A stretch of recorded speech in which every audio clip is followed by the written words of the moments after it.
మొన్న ఎక్కడో తమిళనాడు పోయింది ముఖ్యమంత్రి, మీరు చూసుంటారు టీవీలో. ఏమన్నాడు ఆడికి పోయి, ఏ తమిళనాడులో ఎంత మంచి గవర్నమెంటు, పిల్లలకు పొద్దుగాల టిఫిన్ పెడుతుండ్రు అన్నాడు. వీరికి బుద్ధి ఉన్నదా? ఈయననే విద్యాశాఖ మంత్రి. కేసీఆర్ ఎప్పుడో పెట్టిండు కదా సీఎం బ్రేక్ఫాస్ట్ పథకం అని, వచ్చి బంద్ పెట్టింది నువ్వు. ఇంకా సిగ్గు లేకుండా తమిళనాడులో పోయి అబ్బాయి బ్రేక్ఫాస్ట్ పెడుతుండ్రు, మిమ్మల్ని చూసి నేర్చుకుంటాము అంటాడు.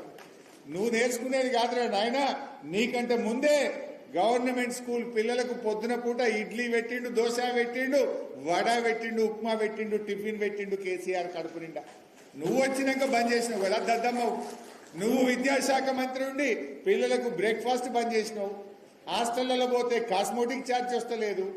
గ్రీన్ ఛానల్ అని నరకుడే తప్ప రెసిడెన్షియల్ స్కూళ్లకు హాస్టళ్లకు గ్రీన్ ఛానల్లో రూపాయి వచ్చింది లేదు. హాస్టళ్లకు కిరాయిలు కట్టక తాళాలు పడుతున్న పరిస్థితి వచ్చింది. పిల్లలకు ఫీజు రియంబర్స్మెంట్ ఇచ్చే పరిస్థితి లేదు. ఎంత చిల్లర ముఖ్యమంత్రి. తమిళనాడు పోయి వాళ్ళని చూసి నేర్చుకుంటా బ్రేక్ఫాస్ట్ పథకం బాగుంది అంటాడు. ఇంతకుముందే ఉన్నది కదా తెలంగాణలో. కేసీఆర్ ఎప్పుడో పెట్టిండు కదా, నువ్వు వచ్చి బంద్ పెట్టినావు కదా, ఇంకా సిగ్గు లేకుండా మాట్లాడతాడు. అన్ని అబద్ధాలు.